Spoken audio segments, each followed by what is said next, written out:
Mudd, our Capitol Hill correspondent, are with us also, along with Eric, in the studio here in Washington. Gentlemen, your reactions for tonight's speech. Walter, I think it may very well go down when history takes a look at it as one of Richard Nixon's, if not his finest hour.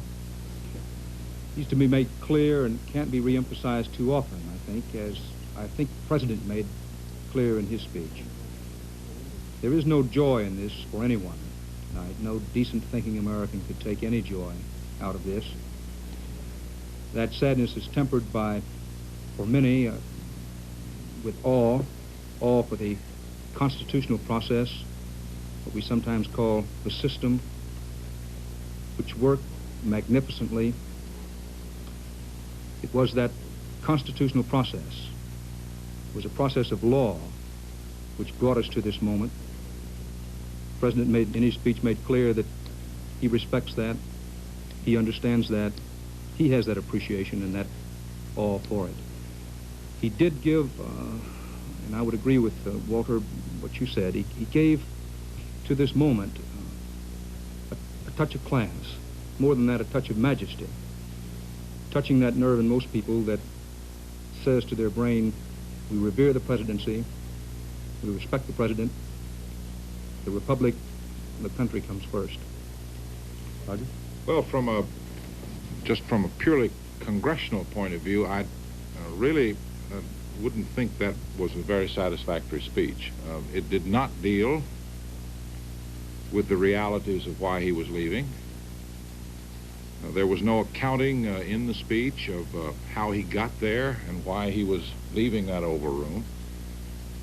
That whole question of Watergate is all that anybody in the Congress has had on their minds for the better part of a year. Half the Congress has defended him. Half the Congress has gone out on a limb for him. In the absence of any explanation or any acknowledgement of the President's responsibility in the Watergate cover-up, the viewer is left to conclude that it was simply some craven politicians in the Congress who collapsed in their defense of the President, and solely because of that was he having to leave the presidency. I think that it was, from a congressional standpoint, realistic to think that the President would make some bow toward the Hill to accept the blame that he admitted last week was his.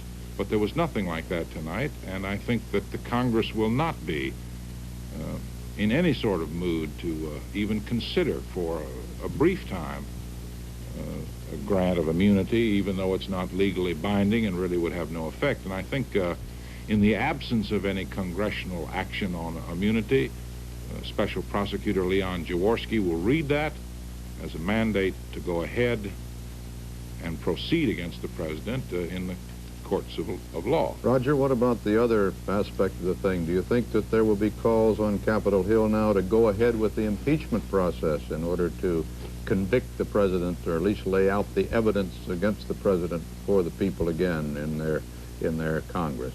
No, I don't, Walter. I think that the middle ground has been arrived at on the Hill. I think that that most congressmen now want it over. They want it behind them, and they have settled in their own minds no more impeachment, no further need to push the machinery of impeachment, but at the same time, no immunity. And that is the compromise they've reached. That puts the Congress in the position of not being vindictive, because you're not kicking a wounded man. But it also means that they are not permitting Richard Nixon to get beyond the reach of the law. It might even be suggested that he was appealing for the Congress and prosecutors, wherever they may be, to let the matter now lie, inasmuch as he said that the first essential was now to bind up the wounds, and he wished to do so by taking this action, laying the gauntlet down to the others to also take similar actions so that the wounds will not be opened again.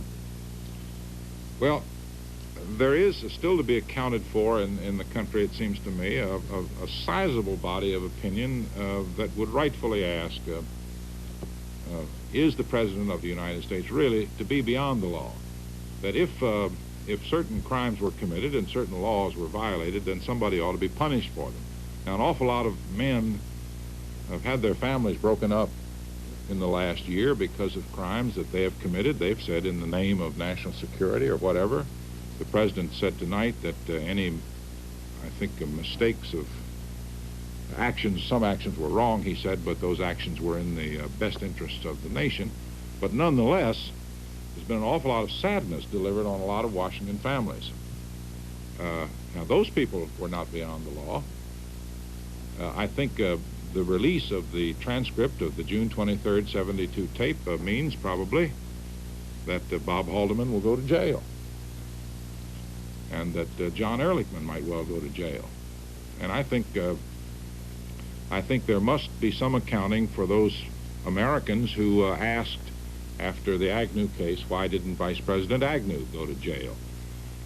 The only answer in the Agnew case is that the Vice President specified to certain criminal acts. He agreed to that statement, and that was the key point in the Justice Department negotiation in the Agnew case, that before they would absolve Mr. Agnew from federal prosecution, he would agree that he had violated the law. Now, in this case, there's been none of that.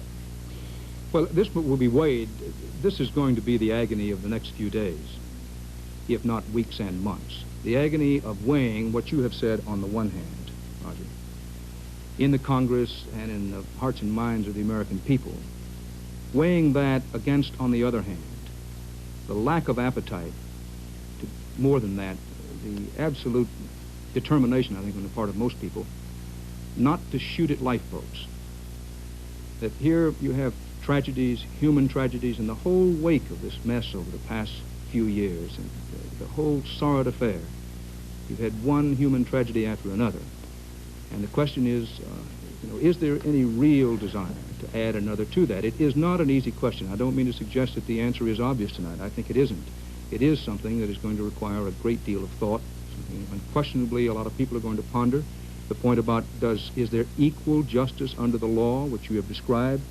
Here's the central question. There were any number of people, in fairness, I would say myself, after the case of the Vice President, who said, how can you reconcile a young woman in her teens in Tennessee getting jail time for stealing a can of hairspray from a Woolworth-type store and then letting the Vice President of the United States off?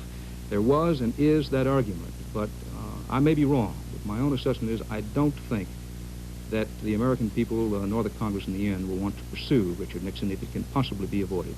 Eric, we have absolutely no precedent, of course, for what has occurred tonight. Never before has this happened in our history. But how would you look upon the chances of this conciliation that the President seemed to be requesting? Well, you can only hope, and I don't think it's for any of us to say whether or not he should be prosecuted or whether or not the Congress should go ahead with, at least in the House side, with the impeachment process. And I don't know whether they're going to. I do not believe that Special Prosecutor Jaworski will prosecute the President or not prosecute him on the basis of what he said or did not say tonight. I would think that would depend on a great many other factors, including the possible surfacing of new evidence of the damaging kind, if that should happen. The whole tone of this speech tonight, and it's appealing directly, of course, to the people, not just to congressmen, prosecutors, I think would make it much harder for congressmen or prosecutors to be rough about this with Mr. Nixon, because they are subject to the backlash of popular feeling, and I think he's appealed to that tonight. And I don't know how one passes judgment about, because other people have been convicted